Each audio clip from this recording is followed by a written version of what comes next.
Fellas, 1984. It's not just a novel. It's 40 years ago. 40 years. Looking back 40 years to, in my opinion, the golden age of film, music, and pop culture.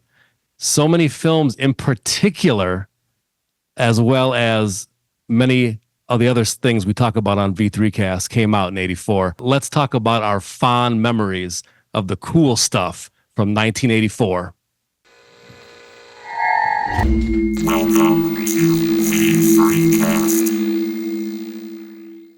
What's happening, everybody? This is V3Cast, episode 38. We made it to 38 episodes. We want to thank everybody who continually listens and watches V3Cast. So if you haven't subscribed yet, go ahead and hit that button. We appreciate it. This episode, we're getting into a time many moons ago, 40 years ago, to be exact. 1984. We're going to talk about some of our favorite films and albums and other pop culture things that happened in 84. We'll go around like we normally do, and we'll give our top 3 films, albums, and any other honorable mentions that you want to bring up. You're already in the honorable mentions. Oh, you damn right I am. Yeah. Not only is there going to be honorable mentions in each category, but there's going to be honorable categories. Oh, geez. All right. Well, I'm not prepared for all this shenanigans. Let's do this. Because we don't want to all say, we talked about 1994 a while ago, and we had to give the crown to a certain movie and get it out of the way, so we don't all sit here talking about that movie forever. That's right. We got to crown the rightful king of 1984, clearly and obviously, as Terminator. Give them to me now. And anybody who knows anything knows that is true. All right. There's no. And you know what? Aaron even had the shoes, Nike Terminators. I did have them. It was one of they were technically Vandals, I believe, but everybody calls them the Terminators. Terminator, directed by James Cameron. It's the best of the whole franchise. At least we think so, right? Yeah, I agree. It's just a perfect science fiction horror love story. It's perfect in every way. It doesn't have the budget of part 2, but it has more soul. That's right. And it even has slasher tendencies if you substitute the knife with a shotgun, basically. Right. Right. So yeah, that's the king of 1984 is Terminator. Now, other than that, we're going to talk about our picks. That's right. Our personal picks outside of the champion. Yes. Right. What do you say we go to the upper left and have Mr. Greg Maston talk about his movie picks? All right. We're jumping right in. All right, so get right into it. All right. By the way, these aren't my top 3. So they're just 3 that I think should be mentioned in the conversation for 1984. I went with a sci-fi movie, I went with a comedy, and I went with a horror film. All right. Well-rounded. So I'll start with sci-fi because it's number 1 on my list. Runaway with Tom Selleck and Gene Simmons. You knew I was going to say it. I knew you would pick that one. It is not what most people would consider to be one of the best movies in 1984, but it is to me. Oh, cool, man. Yeah. It was the first time I got to see Gene Simmons as a villain. Yes. And not, the guy in Kiss. And I like the spider robots. And Tom Selleck had a strong mustache. Yeah, very strong. It hinted at a robot, apocalypse, uprising. Everything's automated, so very similar to Terminator. Yep. Right. So that's my sci-fi pick. Excellent. Now Excellent. I'm gonna go. Anyways, my comedy pick should be no surprise either. This is Spinal Tap. Nah. I don't think a lot of people realize that came out in 84. Right. Because it seems almost older than that, but I don't even have to go into that. That's just a classic. If you haven't seen it, you should see it. Oh It- yeah, It's one of the best comedies ever made for any movie. absolutely right, for sure. It's especially because for some people who might not know, we do V3 Cast, but we are also a band called Voyager 3, hence the name V3 Cast, and we reference and talk about Spinal Tap on the regular. So basically, Spinal Tap is just omnipresent in our lives. It's not even looking back. It is kind of like one of the many roadmaps of how to be in a band, basically, I think. Like the band Bible. Yeah, there you go. There you go. Exactly. Yeah. Yeah. So that movie obviously speaks to us because we play in bands, and like in a lot of ways, we run into the situations that he sort of showcase in that movie. So it really speaks to us and always has. And it's not just it doesn't just make musicians laugh. Anybody that is into music and has seen bands would also find it funny because Stonehenge isn't 12 inches tall. That's so right. there's a lot of things going on in that movie that it's got high rewatch value. Oh Yeah. One of You can always find the something new. highest. Definitely. Yeah. All right. So now I'm going to move on to horror. And what I'm going to do, because Steve said this is about 1984, not only did I find a 1984 horror movie, but they also released the soundtrack to this movie recently. And I believe the company that put it out is 1984 Publishing. Correct me if I'm wrong. Movie is Children of the Corn. No. And the reason I picked it is because it has what I feel is a very underrated score to a movie. Nice. It's super creepy. It's got all of the weird, children chanting stuff going on. And it's one of the better horror soundtracks I've heard. So Children chanting ominously always freaks you out. I mean, yep. It's And a I'll recipe. never forget that movie because of that last part where he's like, he wants you to, Malachi. It just it's stuck in my head. I'm going to tip my Amish hat. Yeah. Children of the Corn. Nice pick. Believe it or not, I've never seen that movie. See? I This guess is I what I'm gotta, talking about. There you go. See, you learned something. yeah. Yeah, Aaron. hmm So there you go. Those are mine. Greg, your picks definitely paint a picture of the era for sure. I mean, I'm supposing all these movies will because it's inevitable, but those movies definitely paint a picture of the era. And Greg, what are you drinking? I'm actually feeling a little under the weather tonight. So I am drinking black coffee out of this proper vessel that our friend Kato sent my way. Nice. I don't know if you can see that. It's a Death Wish tankard mug. Yeah, It's got a shark eating a skeleton. And Colin felt like this was something I had to have. And Yeah. he spoils me, man. He keeps sending me all these gifts, and I feel like I owe him big time. But inside this mug is Rev coffee. Have you heard of Rev? REVV. Have I talked about this on the podcast before? I don't think so. I think was it that red packaging? Yes. Yeah, you did one time. Yeah. Okay, so this is Rev Dark Roast. And I made 2 of them because they fit in this giant mug. So you don't plan on going to sleep tonight? Is that true? I may stay up. Greg may stay up with Tubi in full effect. Very, Yeah. very possible. Oh yeah. It's happened.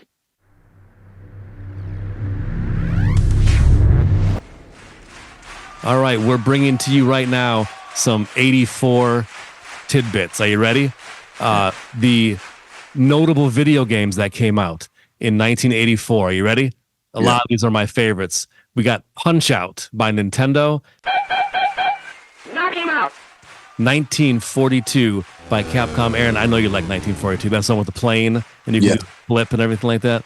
Karate Champ by Data East. And in my opinion, Oh, that was my jam. oh, it was awesome, man. The one you're on the log and then you're at the training thing when everybody's watching you. Now, my opinion is that was the starting point or the entryway to what became Mortal Kombat, in my opinion. Like that was kind of the first step into going in that direction. And I had played that all the time back in the day. Is that the one where you would fight there was a guy who had Chinese stars, and then there was a guy who had nunchucks, and you had to get through all of those guys? No, Is that the one? that's a different one. That's where you're like running through these boats. Oh, is that Yayar Kung Fu? I think it might be, but Karate Champ is the one where you're like fighting in front of like your master, like your sensei, and he'll hold up a card if you win. Oh yeah. You know, and then you're on that big log, and then you're on the side of the mountain on another board. Very cool stuff. All right, hit us up in the comments. Which video game am I talking about? I remember you had to go through the Chinese star guy. You had to go through the guy with the nunchucks. There was a guy with a pole. You had to defeat him. I can't remember what it was called. Maybe it was Yayar Kung Fu. But we used to play that at Meyer all the time. Nice. And Karate Champ, though, too. Now, check out this one. Here's another fun one.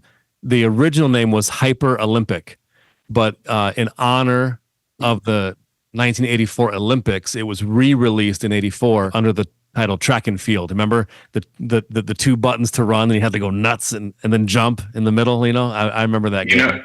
You know what we did at our school?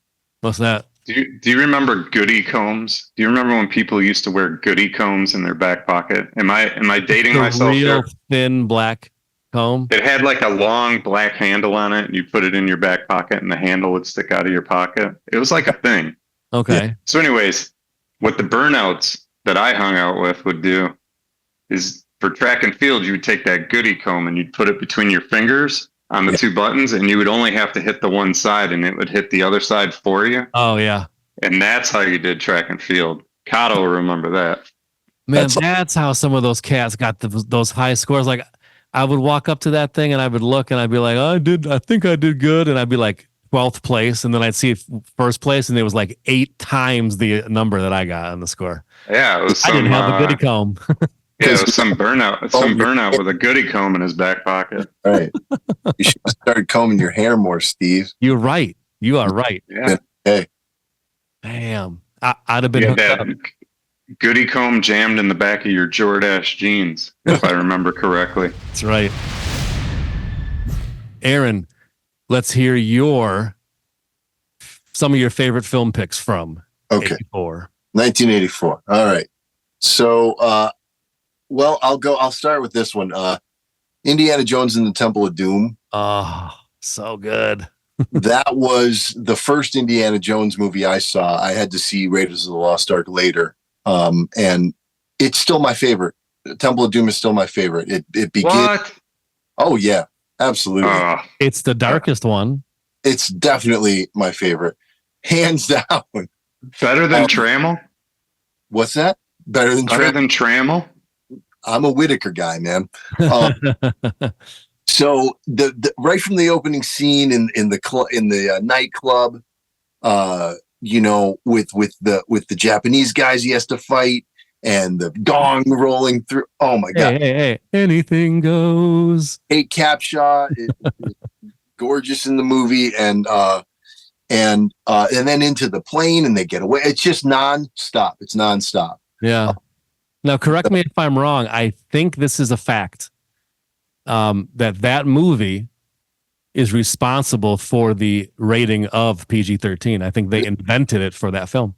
Right, because you can't just take out a dude's heart out of his chest beating. Right, and show it to him here. Yeah, be like, this is okay, right? They said, hey, whoa. How about if we throw in a middle ground between PG and R? Yeah. And PG-13 kind of ruined everything if you think about it, because Jaws was rated PG and they showed naked woman and all kinds of violence and gore in that movie.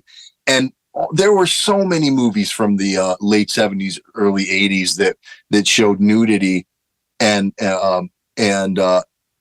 Swamp Thing. Like, so many of them come to mind, and they're rated PG, and I don't even understand how that happened. Right. But, well, let's be honest. It was a different time back then. That's when you could come home from school as a 4th grader with a key around your neck and make yourself a grilled cheese when no one else is home.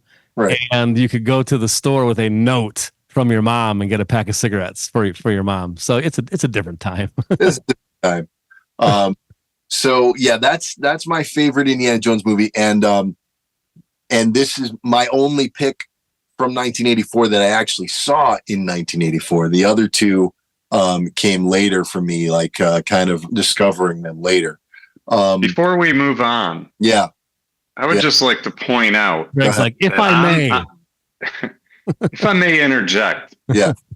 On this podcast, I took a lot of heat for liking Rocky 4 instead of Rocky 1. Right. And then Mr. Aaron Green is going to come on this podcast and tell me that Indiana Jones and the Temple of Doom is the best one. Absolutely. I mean, I can't. Somebody's got to back me up in the comments. There is no competition. Raiders of the Lost Ark is the best one. Period. There is no argument. Greg, sometimes in life, you see one movie first, and that becomes your favorite, or you hear this album first by that band, and it becomes your favorite because it's your introduction. The other has to follow. I accept that, but I guarantee you didn't see the original Rocky first. I think I did. No. Always in my life, man. I saw Rocky when I was probably like 5 years old. And I don't know, maybe. No, I can remember too, like Aaron, you had boxing gloves.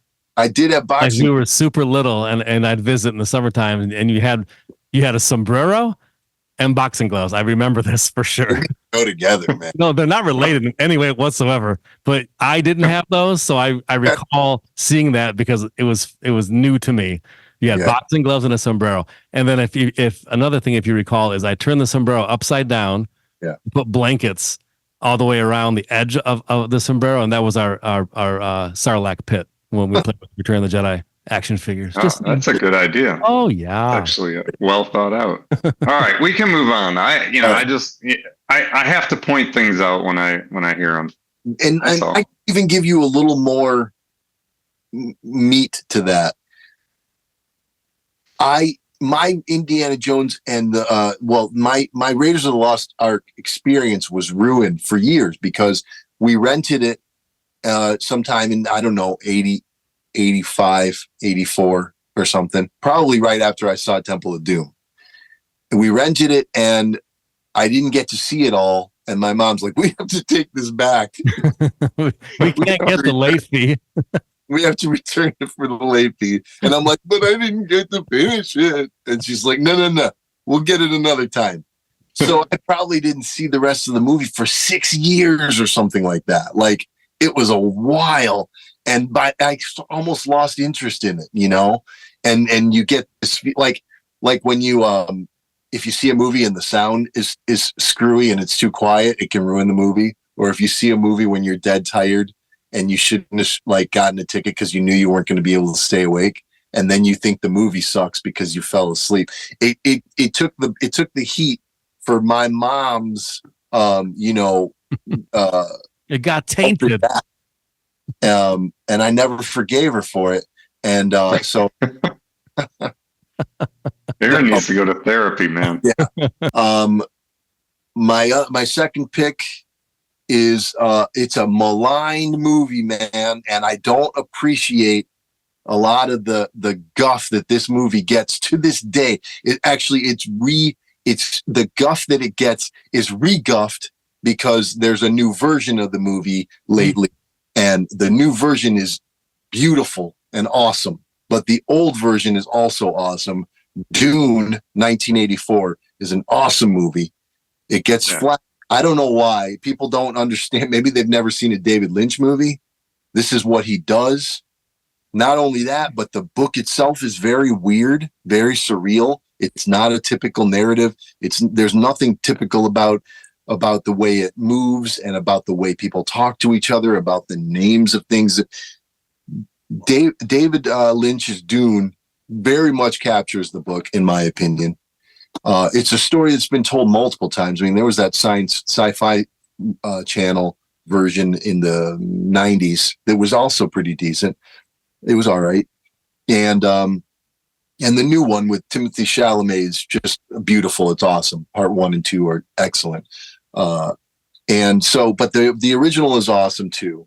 The cast is great. You know, it's got this shifting point of view, not shifting point of view, but shifting narrator here and there. Another narrator will come in, and that'll throw you off big time because that's not usually done in movies. Right. And I think the first time I always knew about it. Other friends had watched it and liked it and everything, but I'd never seen it all the way through until way later, sometime in the night, like after right when I got my first DVD player. So it must have been 99. And I was like, oh my God, I can't believe I missed this movie for all these years. So I love that movie. I'll stand up for it anytime. People do this revisionist thing where they're like, oh my God, they finally made a good version of Dune. And it's like, maybe it was out before you were born, but that was actually a good version too. Yeah. Not to mention the killer soundtrack by Toto. Oh my God. Come on. David Page did some heavy lifting on all that keyboard stuff and synthesizer stuff and the arrangement of everything. And then some sweet Steve Lukather leads sprinkled around there for good measure. Absolutely.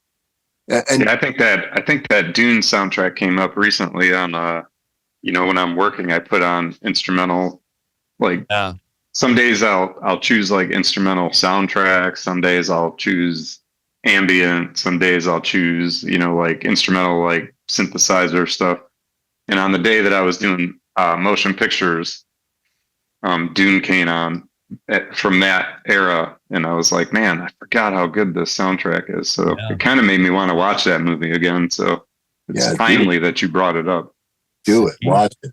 It's so surreal. It looks great. The special effects were great. I mean, it's 1984 and the special effects are awesome. Sting is in really good shape. Oh yeah. He's a perfect human. It's great. I love that movie, man. I'll always love it. And Patrick Stewart's in that film.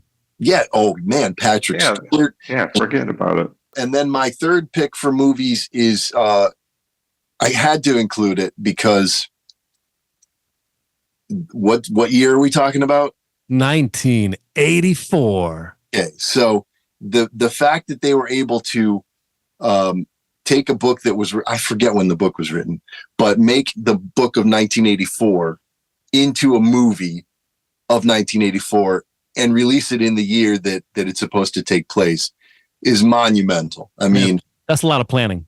It's so great that they did it because that can just stand there and it hasn't been remade, and it can just stand there for 40 years and be like, okay, we did it. We made the movie. We put it out in 1984. Yeah. I love that. Well, I don't even know how much I love it. It's so well done. I do love it, but it's not like you get hyped on it. It's a super depressing, bleak movie based on the most depressing book I've ever read. It's the ultimate, bad Buzzkill. guy. What's that? Buzzkill. Yeah. It's the best or worst example of the bad guys winning that I think I've ever heard of, because it completely squashes all hope. And the movie had the guts to do it the way the book did it. They could have taken some easy way out and made it a little brighter, but they didn't. And I applaud that. So yeah, that one was directed by Michael Radford. He's done other stuff, but not a lot of stuff that I've seen. That John Hurt, is in it. And it's just, the ultimate, it's maybe the bleakest movie ever, but I do love it. And I appreciate that they were able to put that out in that year. So that's my pick for 1984. Nice. Oh yeah. Hey, Steve, I hope you pick Weekend at Bernie's or something to bring us back up from. I don't think we can. I don't 84. Aaron, what you drinking over there? I saw just a peek of it. We got this Two Hearted. You guys like that one a lot. Yeah, it's a good one. See, there's a fish on there. Does it remind you of summertime when you can go fishing? Yeah, and we all love to go fishing all the time as much as we can get out there. Oh, I don't know about that. Do we? When have we ever gone fishing? I don't think we have. No. But we will one day, maybe. All right. Steve, for the year 1984, can you please give us 3 movies? Oh, No you more. betcha. You No betcha. more than 3. I'm gonna. I'm Yeah, gonna no give you- honorable mentions. Oh, I can't give one honorable mention. Problem. See, here we go. Even if I say no, you're going to do it. I'll find a way to sneak it in there. Okay, so one that is near and dear to my heart, which I have seen countless times. Anytime it's on, I watch it. I have it on Blu-ray. I watched it in school back in the day. Like sometimes on Fridays we'd have it's like a half of a free day, and for some reason they would put that movie on all the time. So that is The Never-Ending Story. One of the most fantastic films, directed by Wolfgang Peterson, and that's got some great music by Klaus Doldinger and of course Jojo Moroder. I think he produced the main track with the vocals. The characters in there, and even, as Aaron said about Dune, for 84, the special effects for The Never-Ending Story are fantastic. Nothing looks real fake at all. Like even the Luck Dragon, when he's flying on the back of Falkor, looks totally believable. And all the creatures, the rock biter and the snail guy, all that stuff, everything looks great. Fantastic. Wait, talk about bleak though. That has one of the saddest scenes of all time. Yes, we talked about that before. Yeah, man. The swamps of sadness. Don't let them get you. Are you guys okay? I know. With these picks, man, you guys, you guys might need to talk to somebody. You guys need I'm always here. If you need somebody to call and talk to, Thank you, man. Yeah, don't thanks, hesitate, Greg. man. Thanks, Greg. I want to make sure you guys are all right. I think you're really picking some dark stuff here. Can't you have some fun? I picked this is Spinal Tap, for Christ's sake. That's true. That's very true. Yeah, as speaking of that, I'm gonna have to call an audible because I too picked This Is Spinal Tap, but that's okay because I'm gonna switch it up right now to an honor. So he gets his honorable mention in there. Exactly. In dedication to my lovely wife. Plus, I saw it before I even knew her, so this is not just me sucking up. But Splash, Daryl Hannah, Tom Hanks, killer soundtrack. It's got John Candy in it. I mean, what else do you need? Right. Absolutely fantastic film. That's another PG movie that had nudity. Thank you. Oh yeah, yeah. And Aaron looked. Funny how Aaron knows made all sure of these. Splash. Splash. Saw that recently. I hadn't seen it for a long time. Yeah. It is a movie, man. Yeah. It's like, Don't forget about Eugene Levy. His part's ridiculously funny. He's always funny. Yeah. that's a cool movie. It's even better seeing it now because as a kid, I didn't necessarily even understand a lot of it. It was one of those movies. Right. A lot of it was over my head, but I really dug it recently. Within the last year or so, I watched it, and it was great. Yeah. Okay, so here's a real great that I got to see at the theater at some point. Starman, directed by John Carpenter. I almost picked that one. Yeah, man. So good. And the music is by Jack Nicholson. That music is so perfect for that film. It's like mysterious when it needs to be, tender when it needs to be. And it was even nominated for a Golden Globe for Best Score, too, as a matter of fact.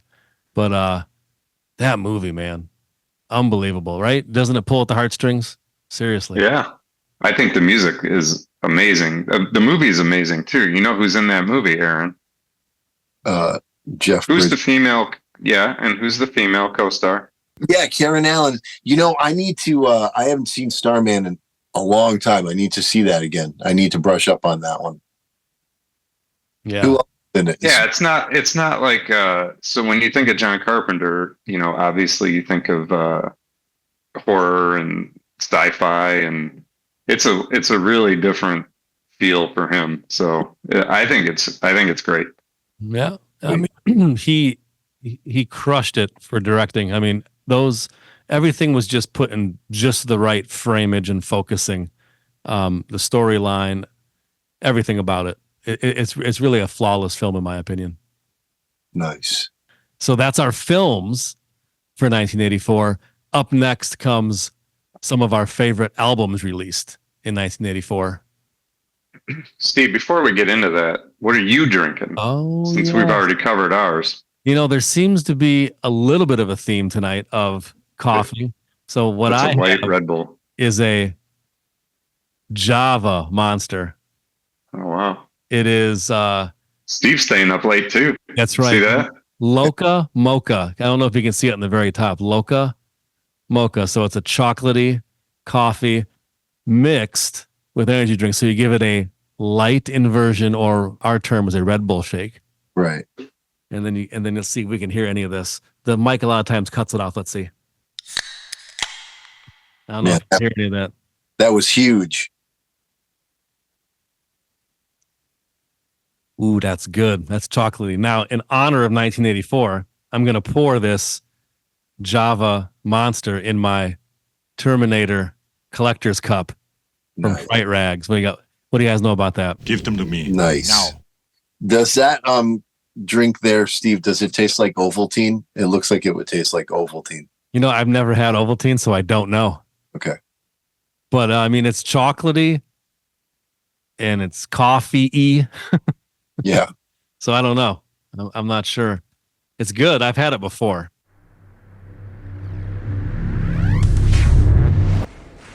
All right, we have another 1984 tidbit coming your way. Are you guys ready?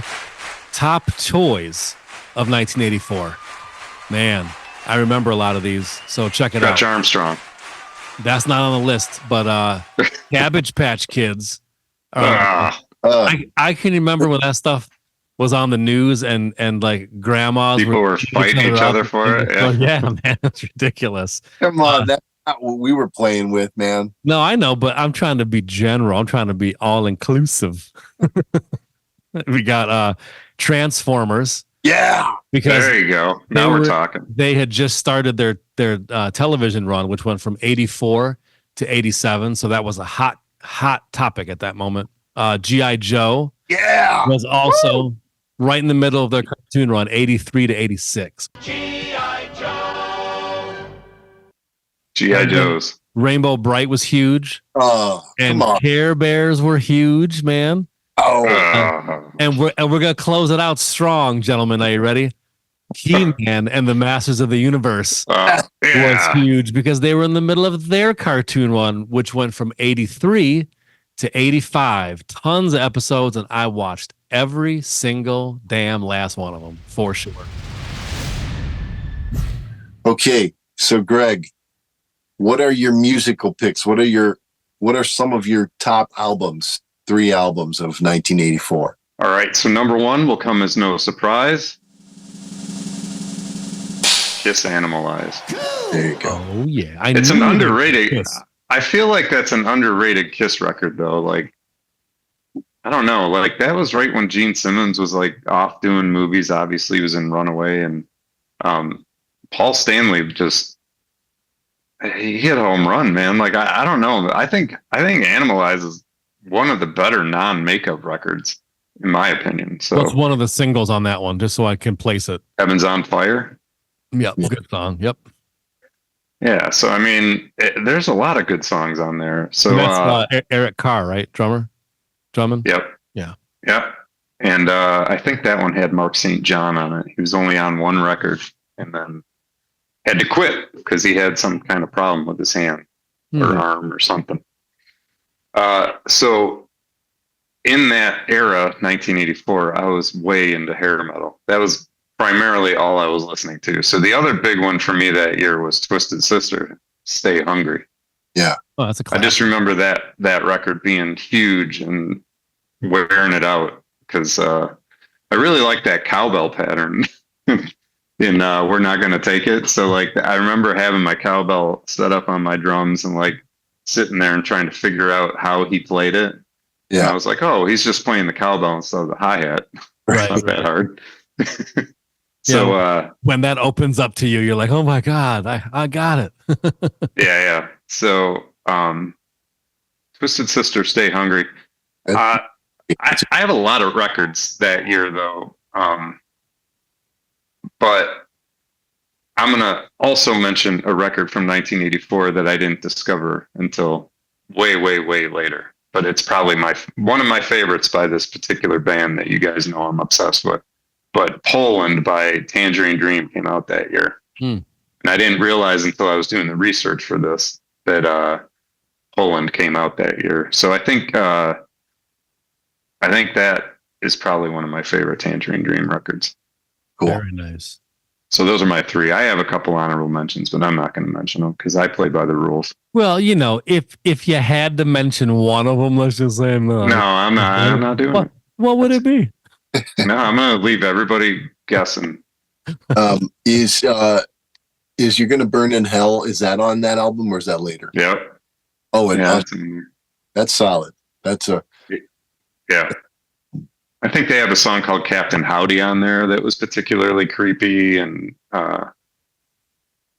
there's just like good songs on that Twisted Sister record. Twisted Sister.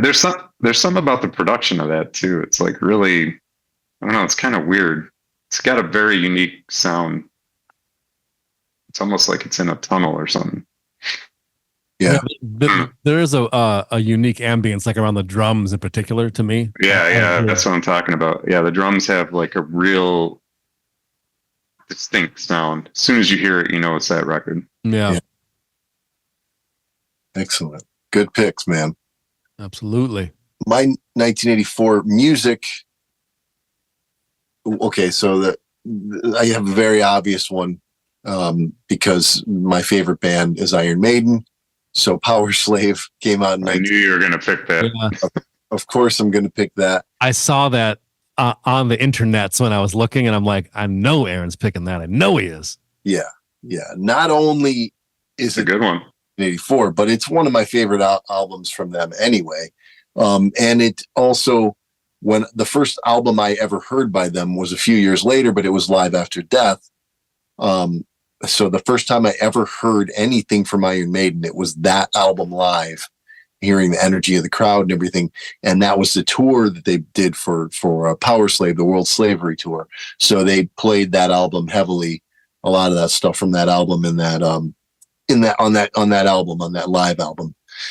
So hearing the Churchill speech and then going into Aces High.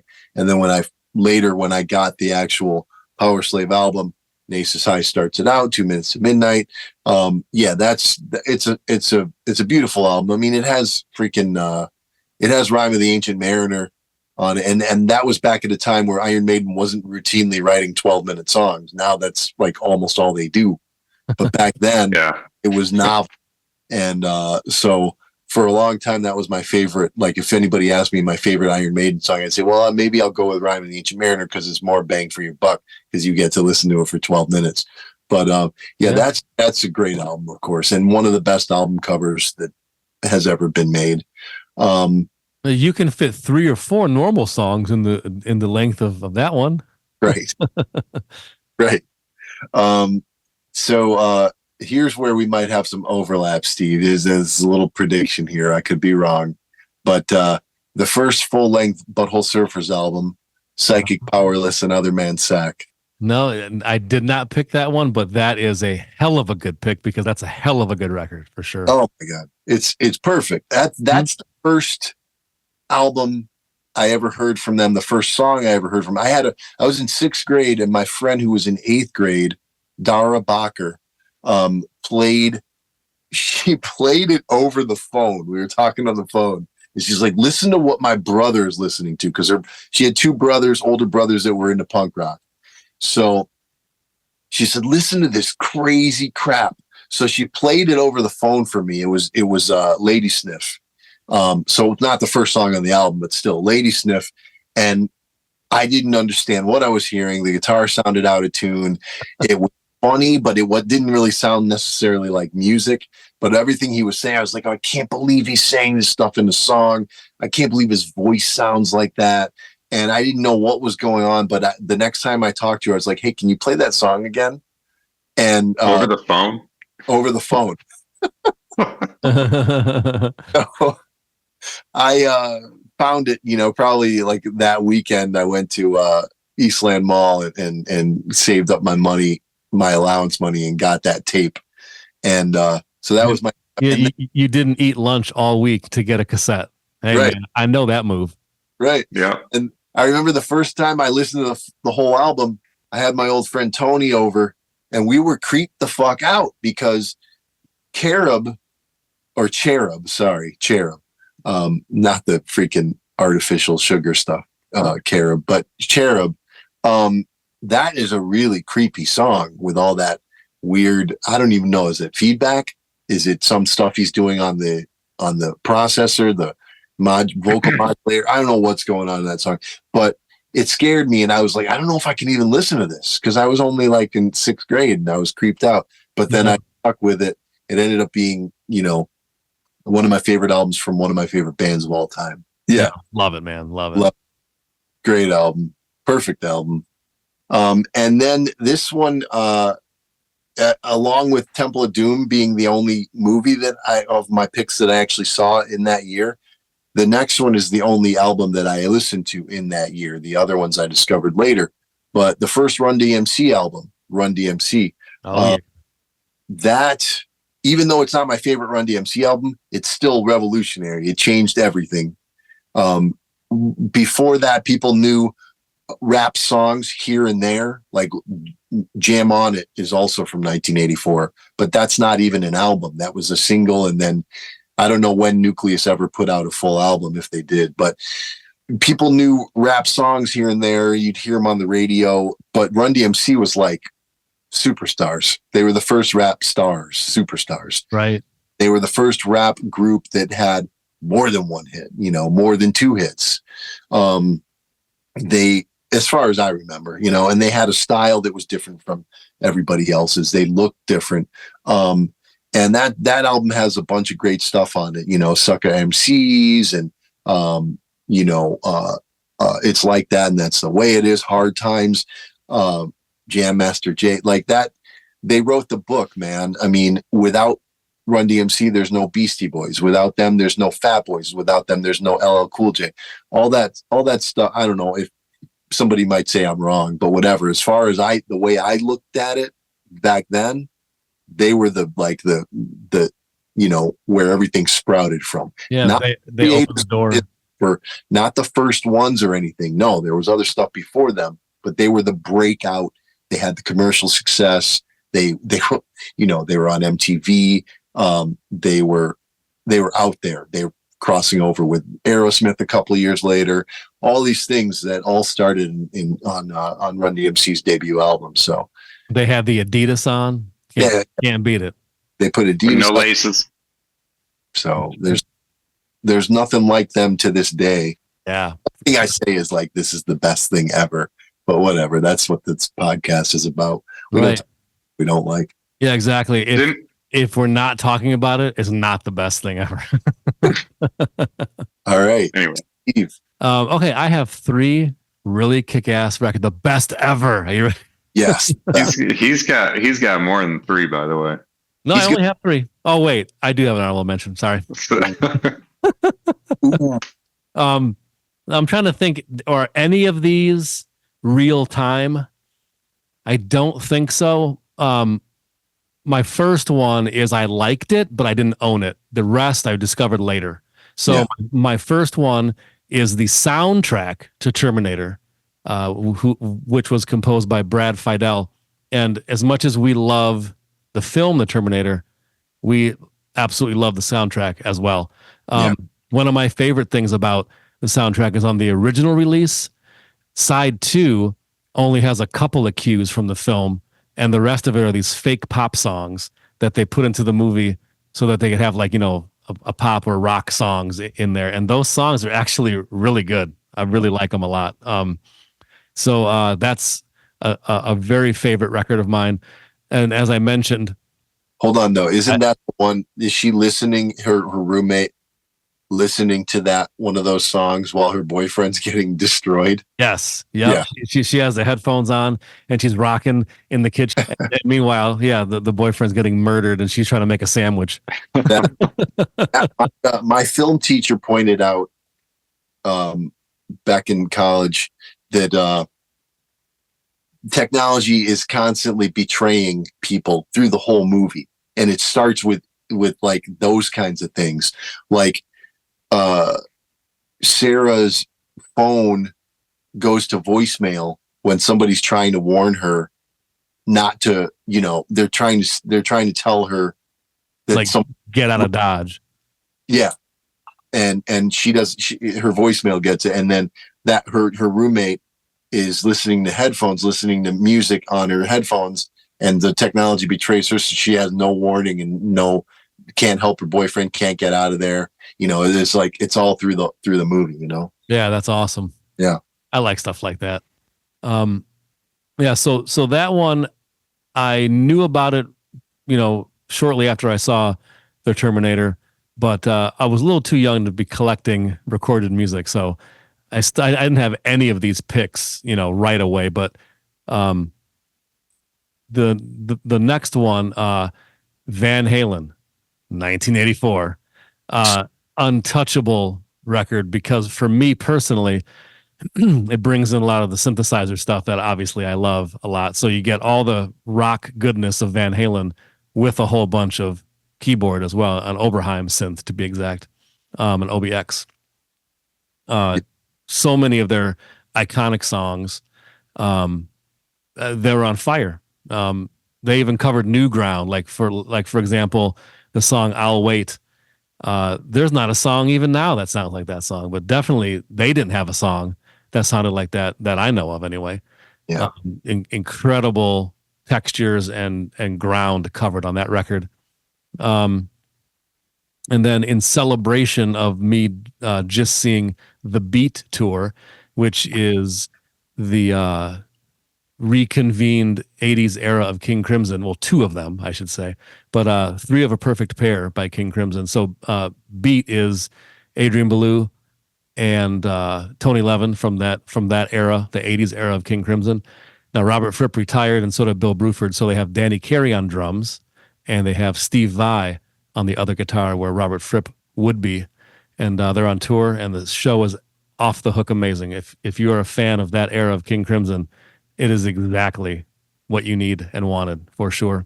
Now, I got to say this honorable mention because it was it was a band, and this particular album, as a matter of fact. So, Aaron, when you and I decided we want to start playing music, and we listened to some Dead Kennedys and some other stuff, and I took this bass home from jazz band class, and I figured out how to play the beginning to Blister in the Sun by Violent Femmes.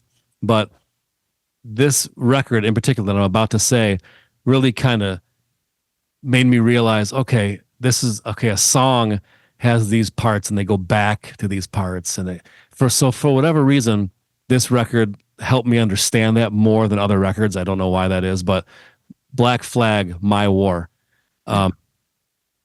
It's an amazing record. It's almost like, and plus for me personally, that era. So Loose Nut, Slip It In, My War. There's another one too. I'm forgetting, but like that era with all the Rollins stuff, where they kind of churned out those records, 4 or 5 in that short time. That's my favorite era of Black Flag. Personally, I like all of it, but something about that is special. And all the recordings are pretty good as well. Production, is you can hear stuff better. I remember sitting and listening to My War in particular, and I'd be like, okay, song structure, okay. So yeah, I had to honorably mention My War. Killer record. Yeah. Henry Rollins yells his ass off on that record. It's ridiculous. Yeah, that is my favorite era too. No surprise, of Black Flag with and they were putting, there's 2 '84 albums of Black Flag. There's My War and there's a live '84 as well. There's another one too that's a studio. But yeah, and you know what? I heard the rumor that speaking of Terminator soundtrack, I heard a rumor that you play, when you do solo shows, you play the opening theme from Terminator. Is that true? That is true. Every solo show I've done, I end the set with that just because I love it. See, we walk the walk and we talk the talk around here.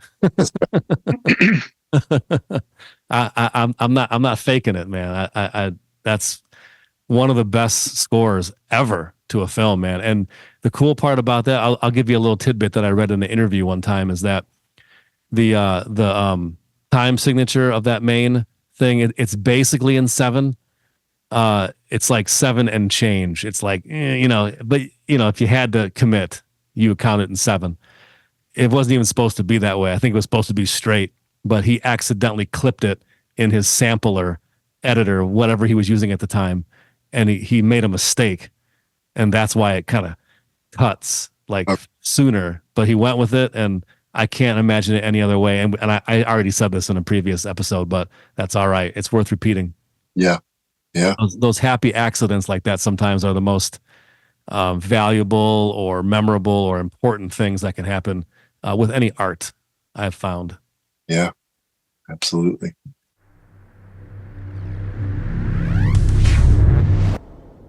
Some more 1984 tidbits for you. We're going to talk about some popular TV shows that premiered in 1984. We have Night Court, a favorite of mine.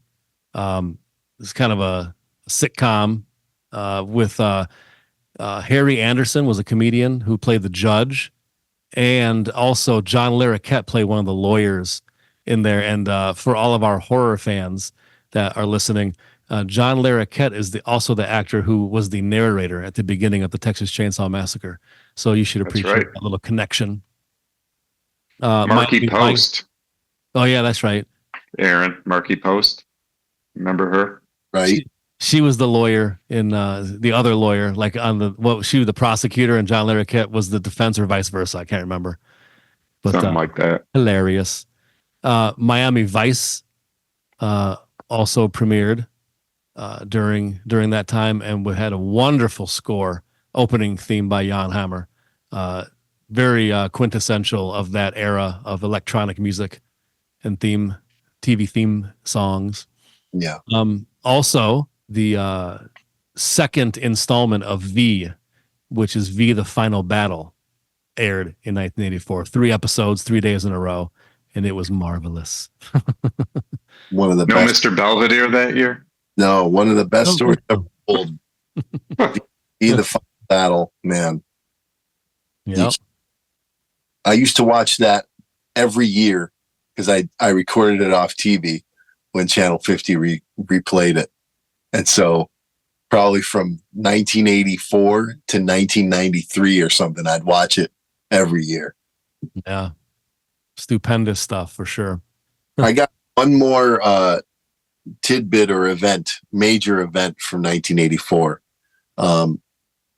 Greg, that hat you're wearing there, let everybody see it. That's the Detroit D right there. Oh yeah. That's why I wore it. I was at the final game 5 of the 1984 World Series, believe it or not. My mom and I were there, so we got to see the Tigers beat the Padres for the whole thing, which is something, that you could never, that only happens once pretty much in most people's lives, unless you're a Yankees fan and you get to. Yeah. Especially in Detroit. Yeah. So that was amazing. I was young, but I remember it very well. Remember all of it. So that was the major event in 1984 for anybody from around here. But that's right. We were watching it on TV, so I also remember it.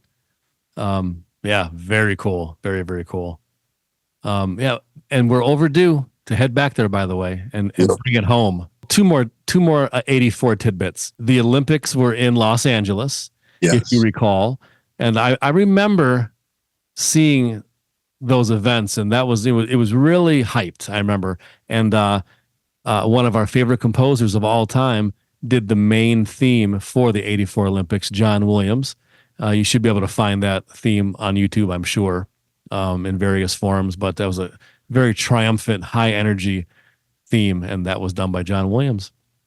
Yeah, and you should watch that John Williams documentary on Disney Plus too if you haven't watched it. That's right. Yeah, I have not seen it yet, but I'm definitely going to watch that soon because he's just Shame on you, Steve. he's the man, beyond measure.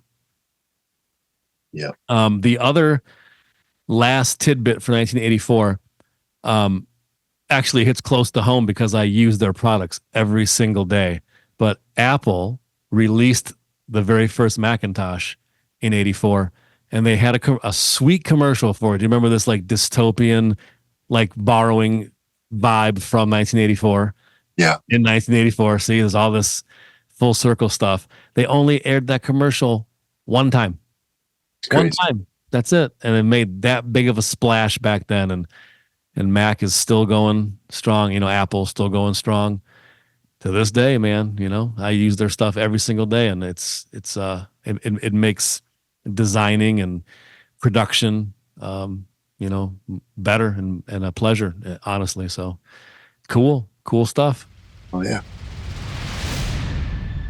Okay, here's the last thing. This is pretty quick. All right, so I had an idea for. This is basically born from the idea that I'm always trying to get these guys to listen to stuff that I've checked out that's like really good, that's new. But these guys, these two partners of mine, don't like to listen to new. I won't do it. I won't do it. They're very reluctant. So they miss stuff that they might like. So my idea was spread this around that we all get a pick. So we're going to assign albums, right? I'm going to assign an album to these two guys. And then Greg will assign an album to Steve and me. Steve will assign an album to Greg and me. So my album, and then next time on the next episode, we'll give our opinions, good or bad, and we'll just say a little bit about what we thought about the album. Hopefully everybody will like all three. You never know. Let me get my pen out. I got to write this down. Got to write it down. My assignment. So this is a band that I got into during the pandemic, and I was sitting there going, oh my God, I can't wait for bands to start touring again so I can hopefully see these guys. And I got to see them. They were maybe the first show I saw when people started playing again. And there were a handful of bands that I got into during the pandemic, and it was so frustrating to discover these bands during this weird downtime, right? But this is not a new band. This is a band that's been around since the 90s that I completely missed the boat on. Didn't know anything about them. I heard their name once or twice. They never got as big as like some of their contemporaries like Nirvana or something.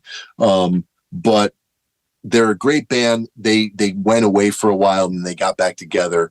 And the band is called Failure. The album is Wild Type Droid. It's from 2021. Once I think I was watching YouTube one night, listening to something, and it went into some algorithm and played Failure. And I was like, holy shit, what is this? This is insane. It's amazing. They can be very heavy, very melodic. They're obviously not always heavy. They have softer stuff too. They're very, in a pretty big way, they're pretty 90s sounding. But the form, whatever their formula is in 2021, it sounds like the same kind of stuff they were making in the 90s. Yeah. So, I remember hearing one Failure song in the era. Yeah. They haven't had a video for it and everything. And I caught it. And I remember thinking, cool. But then for some reason, just like almost maybe like you, I was like, I never pursued them more or got a record or saw them live for some reason. But that single that I saw was cool. I remember it was kind of heavy, maybe a little bit like Quicksand, maybe something like that. I can't remember for sure, but they are in that boat. Yeah. Because when I'm listening to Quicksand, it'll end up playing Failure after, on Apple Music. They're all in that mix. And then when I looked into the band, I realized, holy shit, one of the guys is from Lusk, Lusk, which gave me that album back in like 97 or something. Wasn't that the guy from Tool who quit? That was the next band he started. Yeah, he was in Lusk also with the guy from Failure. So when I heard Failure, I was like, something sounds familiar about this, because two of the guys sing. So I was hearing a voice that sounded familiar to me, and I realized it was the dude from Lusk. So that's very cool. So Failure, Wild Type Android, or Wild Type Droid is I have it down. I want to see if you guys like it. Now, wait a minute. There's one thing that I need to clarify. Does the record need to be new or no? No. Okay, good. Because Failure ain't new. No, but I'm saying the record is, though. The record's probably their latest or close, because it's from 21, you said. Yeah, most recent. So I had All I had a release valve. If I had to switch and do a new record, I have one, but the one that I'm going to pick is not new. No, it doesn't have to be new. Okay. I just get you guys listening, checking out new stuff every once in a while. Gotcha. Hey, I like the new stuff. Greg doesn't, and neither do you. I am telling I a don't story. like it. All right, what do you guys have? What are we doing? I'll go. Steve, you go next. Okay, I'll go next. So we're all fans of Megadeth. I know this. And probably our favorite era of Megadeth is probably Rust in Peace and Countdown to Extinction, right in there. I'm assuming maybe the one or two before that as well. But the reason why I bring up Countdown to Extinction and Rust in Peace is because that featured a wonderful virtuoso guitarist by the name of Marty Friedman. And I'm bringing up one tonight that I think you guys will enjoy. It's a solo record of Marty's that came out in Japan, I think, first, and then eventually it did get released in the US, because Marty was very big in Japan before he even joined Megadeth. He just kind of had some kind of connection with that for whatever reason. But Dragon's Kiss is a record that I highly recommend by Marty Friedman. It's got a little bit of progressive to it, a lot of rock, and a just mind-blowing guitar stuff. And even Gene Hoglan, who played, with Testament and Death and Dark Angel, right, Greg? Dark Angel or Death Angel? Yeah, Dark Angel. Dark Angel, yeah. He says that on that record in particular, he got inspired by the drummer who was on that record, and a little bit of the things on Symbolic here and there, just little borrows. He got ideas and inspiration from some of the stuff that drummer did on Dragon's Kiss, and he put it on Symbolic. So that's cool to see some of your heroes where their heroes came from, Right. coming through full circle. So I think you guys will enjoy that record for sure. All right, what year is that album? 1988. Okay, So not quite 84, but Right. close. cool. I'll check it out. Right on. All right, so I know you guys are rooted in punk rock, as you explained in this episode. So there is a grindcore record that I consider to be a classic. And I don't know if you guys have ever listened to it. I'm sure I've mentioned it to you, but it's sort of like a super group. And so the band is called Terrorizer, Okay. and the album's called World Downfall. And it has David Vincent and Pete Sandoval from Morbid Angel. And then it's got Jesse Pintado from Napalm Death.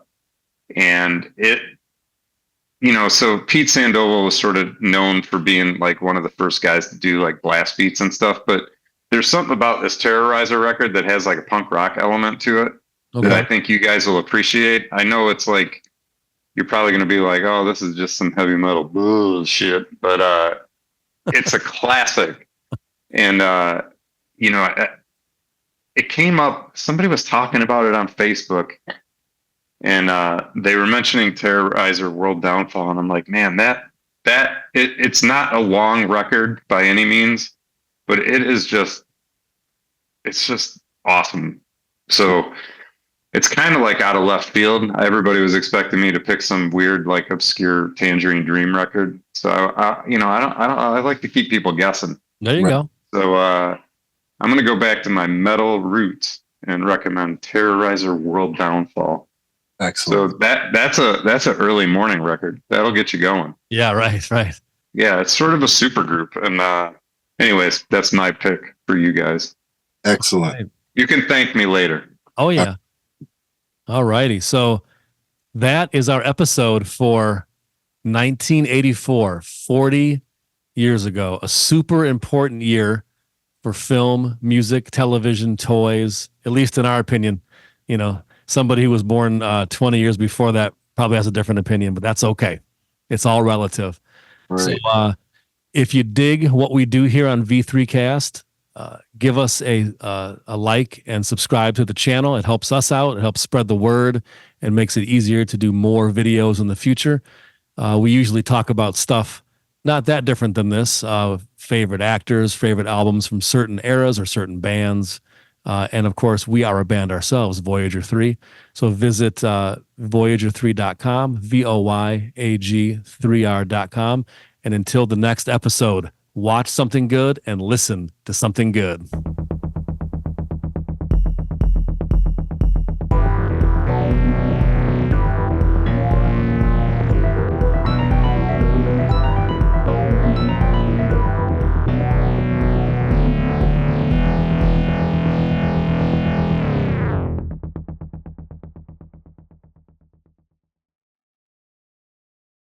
Great fighting! You're an up-and-coming boxer.